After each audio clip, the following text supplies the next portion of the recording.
2 weeks till Monster Hunter Wilds. Let's go over the roster. And I'm pretty sure this is all we're going to know until the game comes out. So let's start with the classics. We have Yin Kutku, which is a bird wyvern, the very first real challenge you've seen in this series. Really happy to see him back. And Congalala. Congalala is a big monkey that farts on you. I wish I was joking.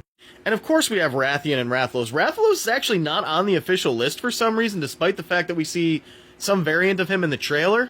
But we're probably going to get Diablos as well.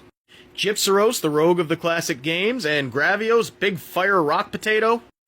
Nursilla and Gormagala. You know Gormagala, I know he's one of the most popular ones. Nursilla was a spider from Monster Hunter 4, the real first spider boss we see, and I'm really happy to see him back. Matter of fact, both these guys were from Monster Hunter 4. Moving on to new monsters. This is Chattacabra and Doshiguma, not much to say about them. They're cool designs, but they're fodder monsters. Chemitrice. Some weird combination of a bird and a brute wyvern that does fire. Love this design. Balahara. The name translates directly to giant laser worm. That's probably not true, but it's still a cool monster, and that pretty much describes it. Ray Dow, the apex predator of the first area. Thunder Guy. Actually, a somewhat challenging fight. When my friends and I played the beta, we had a bit of challenge with him, and I enjoyed that. Lala Barina. Really cool-looking spider. I love this design. I'm real excited to fight it. Spiders, by the way, in this series are called Temnocerans. Uthduna. Lives near water, Leviathan Wyvern, this color scheme. You know what? This is just a cooler-looking Somnicamp. Not that I have any issues with that. I like this one. I'm looking forward to getting the armor. Ajira Khan.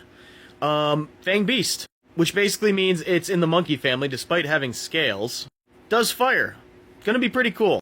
By far my favorite name on the roster, Rompopolo. Really, it sounds like a pizza place. You want to go to Rompopolo's for a slice?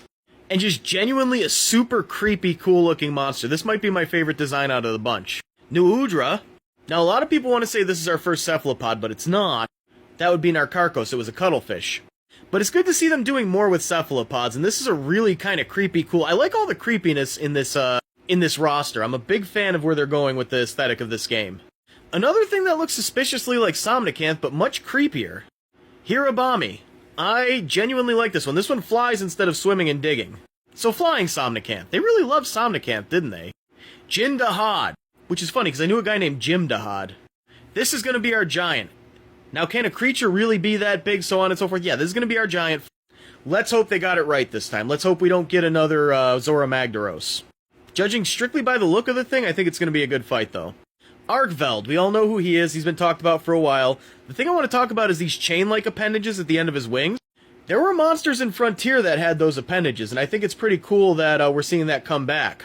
It also adds something of a bit of lore to those things, because those are ancient creatures. Maybe this is like an ancient evolutionary thing that we don't see in modern monsters. Anyway, that's the thing, that's the list. If you want me to go into detail the best I can with any of these monsters, let me know in the comments. Ve Victus, Save Awesome, February 28th.